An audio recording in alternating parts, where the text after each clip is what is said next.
오늘 말씀은 역대하 35장입니다. 역대하 35장은 요시야 왕의 6월절 행사와 요시야 왕의 죽음을 기록해주고 있습니다. 요시야 왕이 6월절을 아주 성대하게 또 율법에 기록한 대로 하나의 빈틈없이 아주 철저하게 잘 지내는 그러한 모습을 이렇게 기록해주고 있는데, 기록해준 성경을 읽다 보면은 외형적이라든지 형식적으로는 정말 잘 갖춰져 있고 또 차질이 없이 아주 깔끔하게 잘 행사를 치르는 모습을 보게 되죠. 그렇지만은 히스기야 왕 때 6월절 지키는 그 모습하고, 히스기야 왕 때는 조금 준비도 덜 되고 또 하고 싶은 사람들 하는데 아직 그 준비 덜 돼갖고 좀 이따 해주세요, 이런 외형적으로는 조금 이렇게 차질이 있고 좀 부족한 면이 있고 좀 덜 갖춰진 모습이 있는데, 그 마음을 이렇게 나름대로 이렇게 엿보게 되면은, 살펴보게 되면은 히스기야 왕 때는 굉장히 사람들이 막 자원하는 심령이 있어서 그 행사를 진행하고 또 일주일 더 연기해서 진행하고 하면서 막 뜨겁게 은혜의 도가니처럼 해서 부흥회하는 것처럼 굉장히 이렇게 영적인 각성운동, 부흥운동 일어나가지고 백성들이 다 변화돼가지고 우상들을 다 스스로 없애고 하는 이런 모습이 보이는데, 요시야 왕 때는 외형적으로만 아주 철저하게 하란 대로 이렇게 해가는 모습밖에 안 보여요. 그러한 그 부흥의 도가니, 은혜의 도가니처럼 히스기야 왕 때처럼 그런 모습이 잘 안 느껴진다는 거죠, 읽을 때에. 물론 요시야 왕이 이렇게 6월절을 아주 철저하게 성대하게 치르면서 그러니까 형식이 그만큼 중요하기도 해요. 형식을 갖춰가지고 이것을 그대로 유지해 갔으면은 점점서 사람이 변화될 수 있고 마음이 다시 하나님께로 돌아올 수 있고 이럴 가능성이 있었지 않았을까, 이런 생각도 해봐요. 형식에 대해서 어떤 분들은 형식주의가 너무 싫다 보니까 너무 폐해를 많이 갖다주고 부작용이 심하다 보니까 형식 자체를 무시하는 경향들이 종종 있어요. 책을 읽을 때라든지 아니면 설교한다든지 아니면 연설할 때 보면은 형식주의에 대해서 비판하면서 형식 자체를 무시해버리는 경향들이 어쩌다가 보는 경우들이 있어요. 근데 그러면 안 돼요. 형식은 중요해요. 형식이 중요하다 보니까 형식주의가 나올 정도로 중요한 거예요. 근데 형식주의는 나쁜 거예요. 형식주의가 하면 안 되고 형식은 그래도 갖춰야 되는 겁니다. 형식주의는 형식만 갖추면 모든 것이 다 된다, 통과, 오케이, 이렇게 되는 것이 형식주의고, 형식은 그 어떤 행사를 한다든지 어떤 일을 하는 데 있어 가지고 이렇게 갖춰진 그런 모습인 거예요. 그래서 제가 이제 과일에 주로 많이 비유를 하고 그랬죠. 형식은 과일 껍질과 같은 거다, 이런 표현을 많이 썼는데, 껍질이 없으면 속이 맺히지 않아요. 근데 속은 하나도 없고 껍질만 이만큼 두꺼워, 형식주의처럼. 그러면 그거 못 먹는 과일이고 성분 가치가 없어지는 과일이죠. 껍질은 이때 얇아야 되고 속이 튼튼해야죠. 아주 충실해야 되는 겁니다. 그래야 좋은 과일이고 상품 가치가 높은 과일이 되는 겁니다. 그것처럼 형식이 매우 중요한데, 요시야 왕이 6월절 형식을 아주 철저하게 잘 갖추고 모든 백성들을 다 동원시켜가지고 참여하게 만들고 이렇게 해가 6월절을 아주 성대하게 잘 치렀는데, 형식은 잘 갖췄는데 그 내용에 아주 영적인 부흥이라든지 감화, 감동이라든지 이런 게 없었다는 게 매우 아쉽다는 거죠. 그래서 그 6월절 행사를 아주 성대하게 치렀지만은 거기서 그냥 끝나버렸다는 게 매우 아쉬운 점이고, 이스라엘 백성들 역사에 있어서도 굉장히 아쉬운 점으로 남죠. 그리고 이제 갈그미스 그 전투 때문에 그 머깃도에서 아마겟돈 이해할 때 같은 머깃도를 얘기하는 겁니다. 그 전쟁에서 전사하게 돼버린 겁니다. 39살에 매우 단명하죠. 그러니까 젊은 나이 같죠. 그래서 평상 이제 시에 적게 일찍 죽으면 아 이게 좀 저주와 같다, 저주라고 생각할 수 있어요. 근데 요시야 왕은 저주라고 볼 수 없는 게 지금 재앙이 눈앞에 다가와 있단 말이에요. 그 재앙을 피해갈 수 있는, 하나님께서 피할 수 있도록 길을 열어주신 것이 오히려 하나님의 은혜라고 볼 수도 있어요. 근데 이스라엘 나라 입장에서는 매우 매우 아쉬운 점이고 정말로 너무나 통탄할 만한 마지막 희망이 사라져버리는 그러한 일이 되는 거예요. 그러다 보니까 예레미야까지 애가를 쪄서, 예레미야 입장에서는 하나님 말씀을 돌아오라고 얼마나 예언을 많이 했고, 선지자 입장에서 볼 때는 저런 요시아와 같은 왕이 쭉 오랫동안 50년 60년 집권해가지고 그 형식만 계속 갖춰다 보면 내용도 생길 수 있으니까, 충분히 생길 가능성이 높으니까, 그래서 하나님께서 기뻐하신 나라로 완전히 새롭게 바뀌어갈 수 있는 기회가 되지 않을까라고 기대도 굉장히 많이 했을 거예요, 아마. 그런데 정말 단명하게 되고 6월절 성대하게 치르고 그것으로 끝나버리니까, 형식이 막 갖춰진 상태에서 끝나버리니까 속도 쌓이기, 속이 연결기 전에 끝나버리니까 얼마나 아쉽겠냐는 거예요.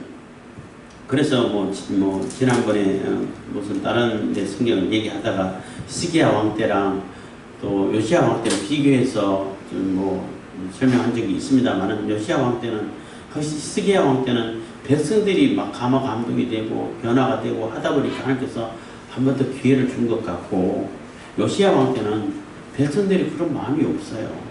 형식은 갖췄지만 왕이 하라고 하니까.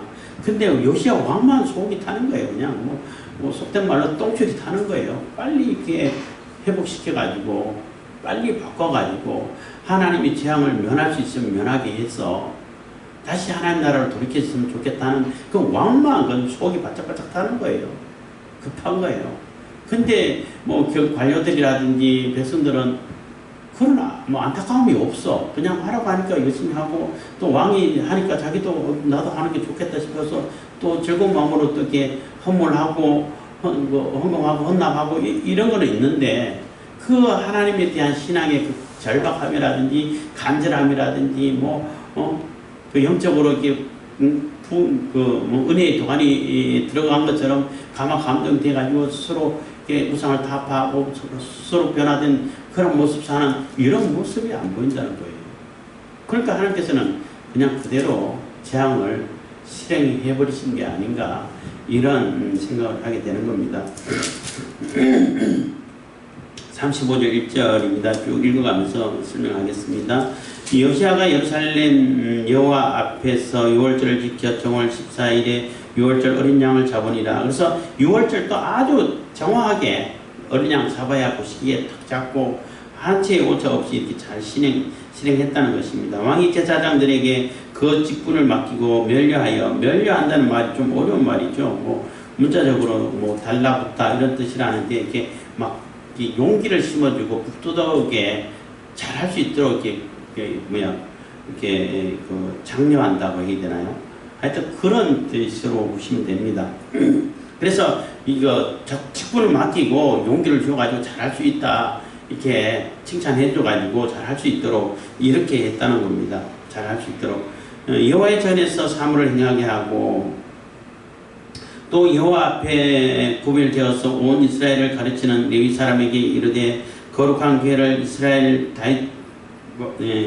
왕 다윗의 아들 솔로몬이 건축한 정 가운데 두고 다시는 너희 어깨에 매지 말고 마땅히 너희 하나님 여호와와 그 백성 이스라엘을 섬길 것이라 해서, 여기서 조금 특이하고 이상한 얘기가 나오는데, 또 여호와 앞에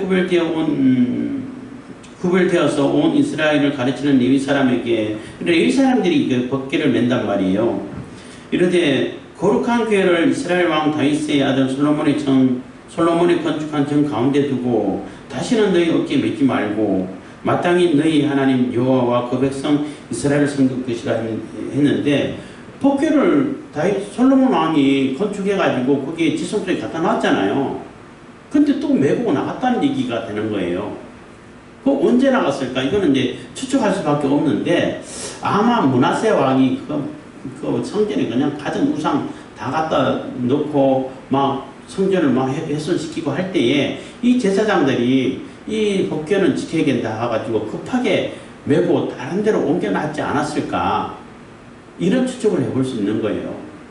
그리고 다른 데서 아주 이렇게 보관하고 있다가 그 요시야 왕 때 와가지고 뭐 요시야, 그러니까 므낫세 왕, 아하스 왕 이렇게 했을 때 다 이제 숨겨뒀다가 요시야 왕 때 다시 제자리에 갖다 놔라 했지 않았을까, 이렇게 추측을 하는 겁니다. 그만큼 그 성전을 훼손하고 성전의 예배를 폐쇄하고 그만큼 이렇게 우상 숭배가 심하고 뭐 훼손이 심했다는 거예요.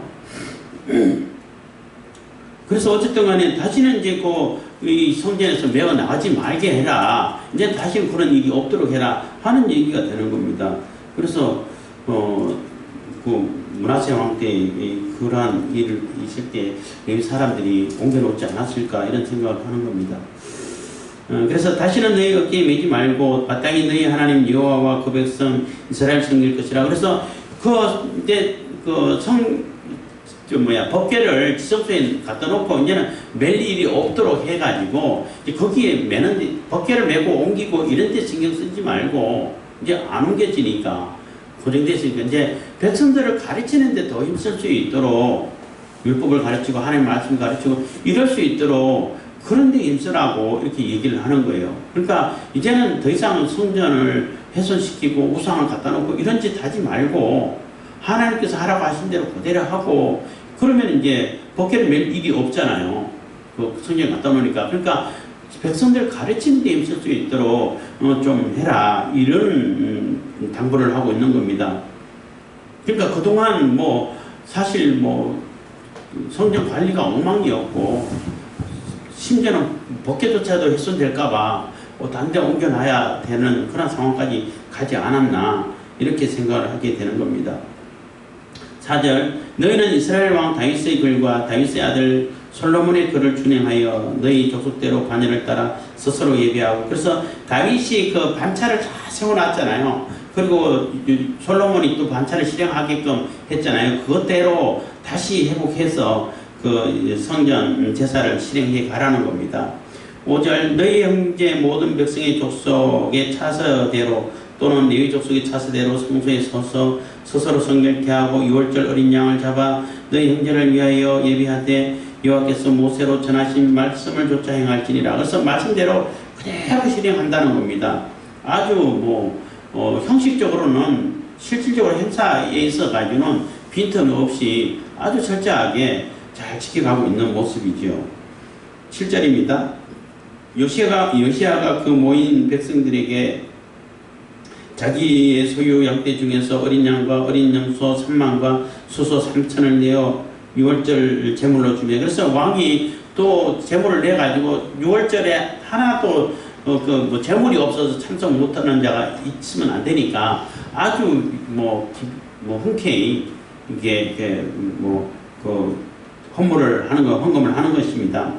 그렇게 내니까 방백들도 똑같이 즐겁게 왕이 저렇게 내는데 우리도 해야지 해가지고 따라서 이렇게 헌물을 해서 같이 이제 다 모든 이스라엘 백성들이 다 6월절에 참여할 수 있도록 이렇게 했다는 거죠. 8절, 방백들도 즐거이 희생을 드려 백성과 제사장들과 레위 사람들에게 주었고 하나님의 전을 주장하는 자 hil기야와 스가랴와 여히엘은 제사장들에게 양 2,600과 수소 300을 6월절 제물로 주었고, 또 9절입니다. 또 레위 사람의 두목들 곧 고나냐와 그 형제 스마야와 느다넬과 또 하사바와 여히엘과 요사바 3양 5천과 수소 500을 레위 사람들에게 6월절 제물로 주었더라. 그래서 왕이 이렇게 크게 헌물을 하니까 해서 다 하니까 백성 방백들 또 제사장들 또 자기에 있는 소유의 그런 제물들 다 내놔가지고 모든 이스라엘이 다 참여할 수 있도록. 그래서 6월절 희생 제물이 없어서 6월절 참석 못하는 자가 없도록 다 이렇게 흔쾌히 하게 이렇게 또 기쁜 마음으로 다 이렇게 헌물을 했다는 겁니다. 10절입니다. 이와 같이 섬길 일이 구비함에 왕의 명을 조차 제사장들은 자기 처소에 서고 레위 사람들은 그 반열대로 서고 그래서 재물이 많으니까 다 이렇게 준비된 대로 그리고 자기 순서대로 그 자기 맡은 그 직분대로 열심히 아주 충실하게 잘했다는 겁니다. 11절 유월절 양을 잡으니 제사장들은 저희 손에서 피를 받아 뿌리고 또 레위 사람들은 잡은 짐승의 가죽을 벗기고 또 12절 그 번제물을 옮겨 족속의 차서대로 모든 백성에게 나눠 모세의 책에 기록된 대로 여호와께 드리게 하고 소도과 같이 하고 이에 규례대로 유월절 양을 불에 굽고 그 나머지 성물은 솥과 가마와 냄비에 삶아 모든 백성에게 속히 분배하고 그 후에 자기와 제사장들을 위하여 준비하니 이는 아론 자손 제사장들이 번제와 기름을 저녁까지 드리는 고로 레위 사람들이 자기와 아론의 자손 제사장들을 위하여 준비함이더라. 그래서 워낙 이게 뭐 할 일이 많았어. 그러니까 제물을 하고 피 뿌리고 뭐 잡고 이런 게 너무 많아가지고 자기 스스로 이렇게 자기를 스스로 이렇게 먹고 이렇게 음식을 준비하고 이런 시간이 없어가지고 레위 사람들이 대신 준비해주고 이런 모습이라는 거죠. 그만큼 행사가 크고 또 준비된 대로 또 맡은 바대로 아주 충실하게 잘하고 제사장들로 뭐 한순간도 쉴 틈 없을 정도로 바쁘게 움직였다는 얘기인 겁니다. 15절 아삽의 자손 노래하는 자들은 다윗과 아삽과 헤만과 왕의 선지자 여두둔의 명한 대로 자기 처소에 있고 문지기들은 각 문에 있고 그 직면에서 떠날 것이 없었으니 이는 그 형제 레위 사람들이 저희를 위하여 예비하였습니다. 그래서 찬송할 사람들 찬양대 문지기 레위 사람들은 레위 사람대로 제사장대로 자기 맡은 책임 다 있단 말이에요. 그것을 하나도 차질 없이 아주 정확하게 아주 행사에게 매끄럽게 불편함이 없이 또 우왕좌왕함 없이 잘 이렇게 실행해 갔다는 거예요. 그러니까 형식적으로 볼 때는 너무나 유월절 행사를 성대하게 아주 순서대로 또 그 규례대로 아주 철저하게 잘 지냈다는 거예요. 빈틈없이. 16절 이와 같이 당일에 여호와를 섬길 일이 다 준비되며 요시야 왕의 명대로 유월절을 지키며 번제를 여호와의 단에 드렸으며 그때 모인 이스라엘 자손이 유월절을 지키고 연하여 무교절을 7일 동안 지켰습니다. 그래서 6월절 지키고 또 바로 이어서 무교절을 7일 동안 지키니까 그것도 차질 없이 정확하게 했다는 것입니다. 18절 선지자 사무엘 이후로 이스라엘 가운데 6월절을 같이 지키지 못하였고 이스라엘 열왕도 요시아가 제사장들과 레위 사람들과 모인 온 유다와 이스라엘 무리와 예루살렘 거민과 함께 지킨 것처럼은 6월절을 지키지 못하였더라. 그래서 이렇게 요시아 왕이 6월절을 지킨 것처럼 이렇게 성대하고 모든 이스라엘이 다 찬양하고 또 규례대로 아주 철저하게 빈틈없이 지킨 것은 요거 처음이라는 얘기예요. 심지어는 다윗 때 솔로몬 때 이때도 못 해봤다는 거죠. 또 히스기야 왕 때는 그거 준비 안 돼가지고 한 달 미루고 또 일주일 더 연기하고 그 내적인 부흥이 있고 그래서 사람들이 감동시켜가지고 스스로 참여하고 싶어가지고 좀 기다려주세요 이런 거는 있어가지고 감동적이었는데 형식적인 면으로 볼 때는 부족한 것이 많았죠. 그렇지만은 요시야 왕 때처럼 이렇게 아주 철저하고 정확하게 매끄럽게 그리고 모든 이스라엘이 거의 다 참여해가지고 하는 이런 모습은 처음이라는 거예요. 19절 요시아의 위에 있은 지 18년에 이 유월절을 지켰더라 그래서 이렇게 성대하게 유월절을 잘 지키고 나서 그것으로 이제 끝나버리니까 얼마나 아쉽겠냐는 거죠. 이제 20절부터는 요시야 왕의 이렇게 전사 소식을 기록해주고 있는 것입니다. 이 모든 일 후 곧 요시아가 전에 정돈하기를 마친 후에 애국왕 느고가 유브라데 강가에 갈그미스를 치러 올라온 거로 요시아가 나가서 방비하였더니 그래서 이때 국제 정세가 어떻게 됐냐면은 그 대국, 제국이었던 아수르가 지금 완전히 찌그러져서 바벨론이 커가지고 바벨론에 의해서 찌그러져가지고 완전히 쫓기고 있는 상황이고, 그러다 보니까 애굽이 아수르를 도와가지고 바벨론 커가는, 더 크면 더 위험해지니까 더 커가는 바벨론을 방비하려고 출정을 하는 거예요.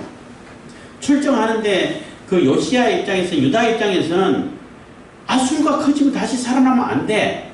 왜냐하면 아수르에 의해 가지고 많은 피해를 입었기 때문에 너무나 피곤한 거야. 그래서 아수르가 자라지 못하게끔 하는 그러한 그 정치적인 이유가 생겨버린 거예요.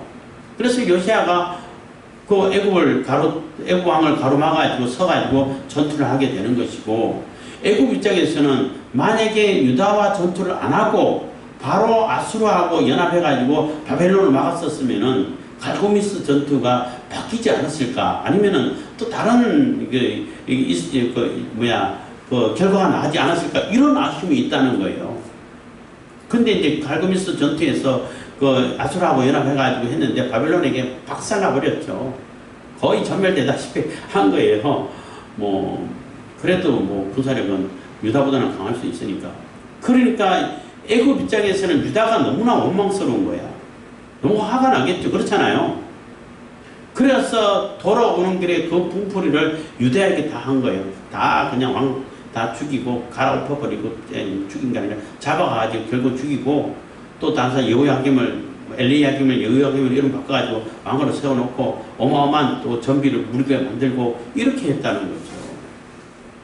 그러니까 참 이 국제정세랑 판단을 잘해야 돼. 그 순간에 판단을 잘못해서, 그 유다도 마찬가지로 애굽하고 전쟁을 안 했다면은 그런 피해를 입지 않았을까, 이런 국제정세의 아쉬움도 있어요.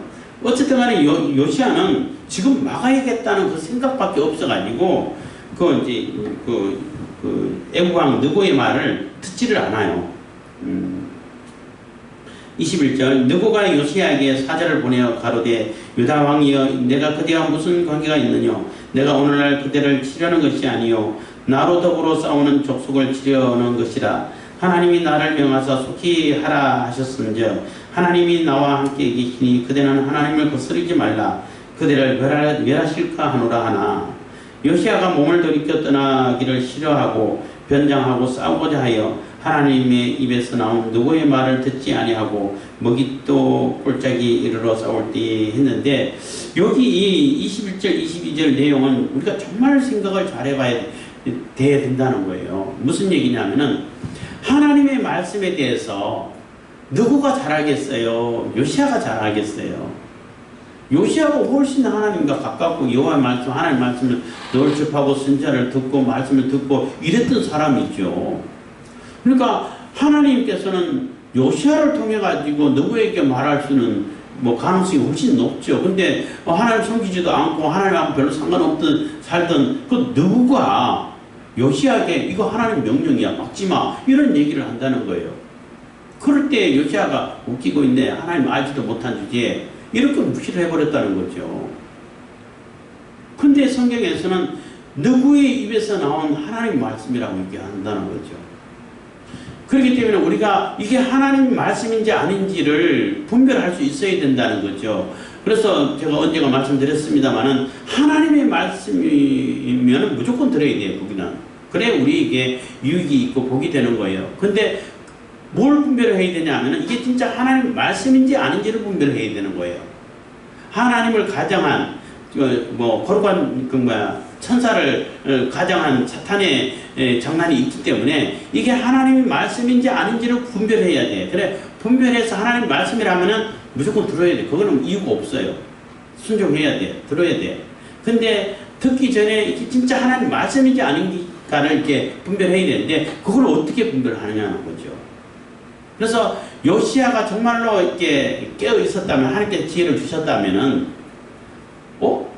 하나님에 대해서는 내가 훨씬 더 잘 알고 누구가 모를 텐데 그 하나님 말씀이라고 그래? 왜 그렇지?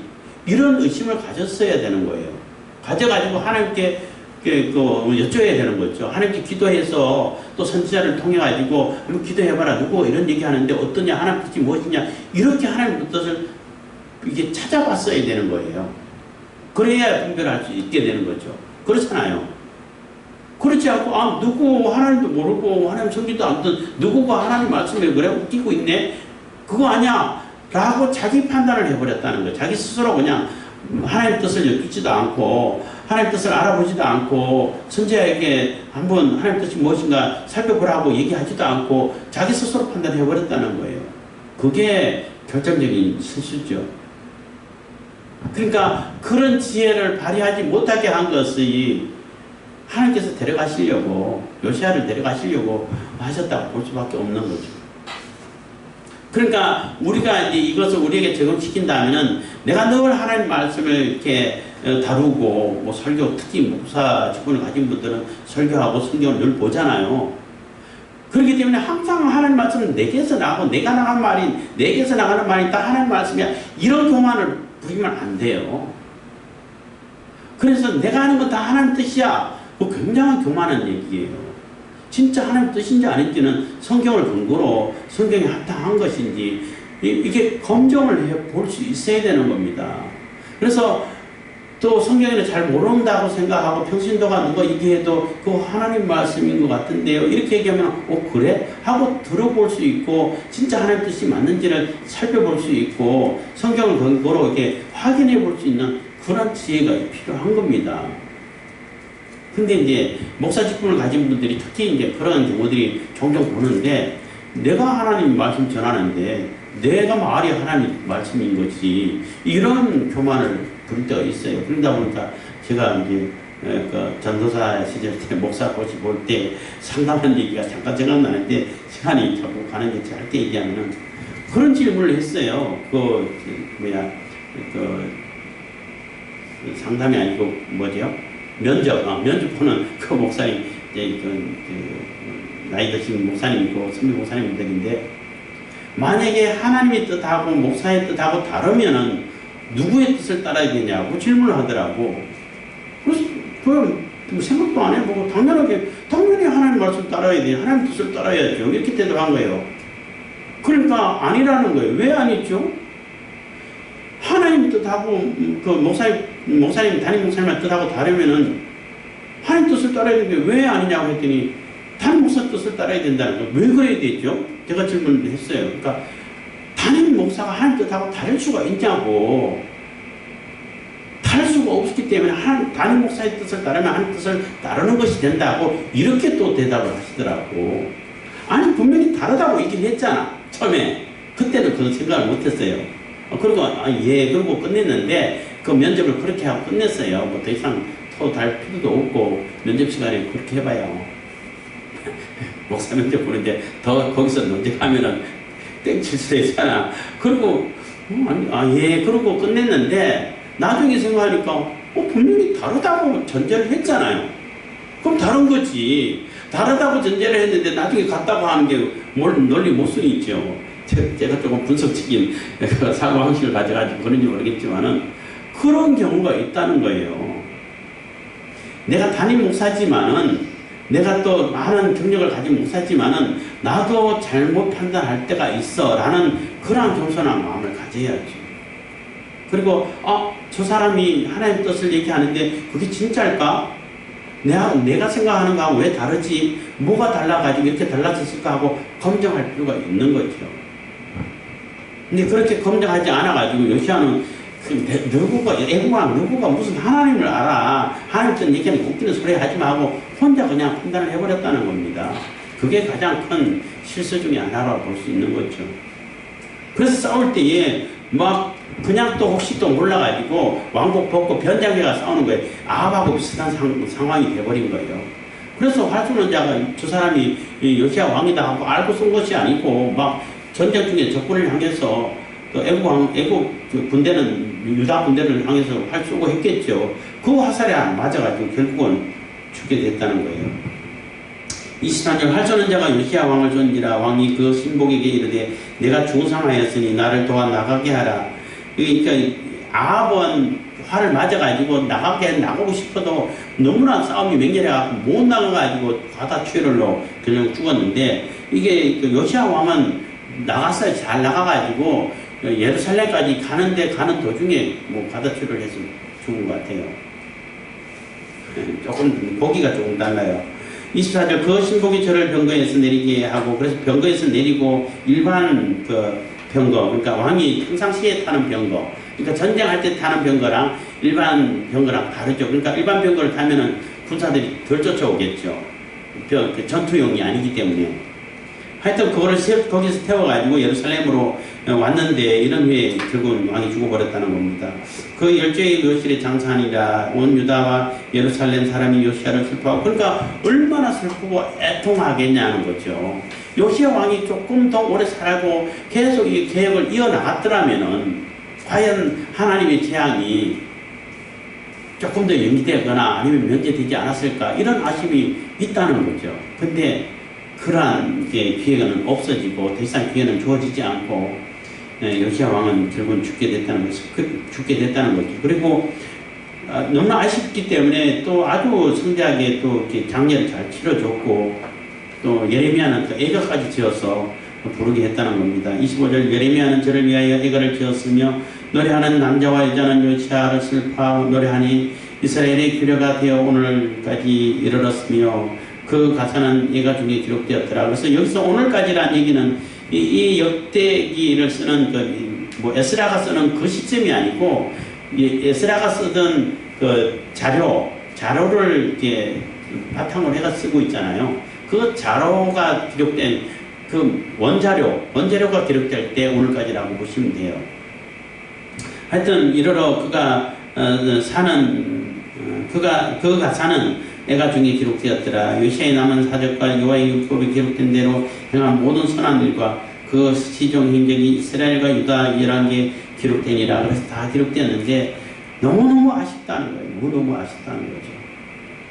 이제는 희망이 없고 기회가 다 사라지는구나. 그래서 애가까지 너무나 슬퍼하는 이런 모습을 보는 거죠. 그래서 우리가 하나님께서 우리에게 한 번 더 기회를 주실 때는 모든 백성들이 마음이 움직여서, 마음이 동화되어가지고 마음이 하나님께로 돌아와서 하나님의 뜻을 받들고 스스로 이렇게 우상을 정결하고 이런 마음이 있을 때는, 이 백성들이 전체적인 마음이 그렇게 움직일 때는 하나님께서 기회를 주시는데, 아무리 형식을 잘 갖췄어도 그 마음이 없으니까 하나님께서 기회를 안 주시는구나, 이렇게 교훈을 얻을 수 있는 거예요. 그래서 우리가 정말로 내 마음속 깊은 곳에서 솟아나는 찬양, 하나님께 드리는 예배, 이게 가장 중요한 겁니다. 그리고 형식을 갖춰서 예배 드리는 것이 중요한 것이고, 형식 얘기하니까 조금 더 얘기하는데 예배 시간도 형식이에요. 그것도 중요하게 여기셔야 돼. 그래서 예배 시간도 좀 잘 지키시고, 한순간 한 순서 하나 그 묵상기도 하고 또 찬양 드리고 예배 기도가 있고 또 성경 말씀 읽고, 이것도 하나하나 순서이기 때문에 다 소중한 순서예요. 설교만 중요한 게 아니라 그런 것도 다 중요한 겁니다. 그리고 예배는 같이 공예배를 드리지만은 그 공예배 속에서 내 개인적으로 하나님께 나아가는 시간이 되고 드려지는 시간이 되는 거예요. 그렇기 때문에 내가 드려지는 것도 중요하고 그 형식도 중요한 거예요. 근데 아까 얘기했던 것처럼 와가지고 예배 참여하고 형식만 다 갖추면 이거는 형식주의인 거예요. 그거는 하나님께서 안 받으셔요. 그래서 내 깊은 곳에서 내 마음속에서 솟아나는 그 찬양, 그 예배를 주님께 드리는 것을 하나님께서 기뻐하시고, 그 예배를 형식을 갖춰서 드릴 때 하나님께서 더 기뻐하신다는 겁니다. 기도하겠습니다. 사랑해 주시니 감사합니다. 이 시간에 은혜を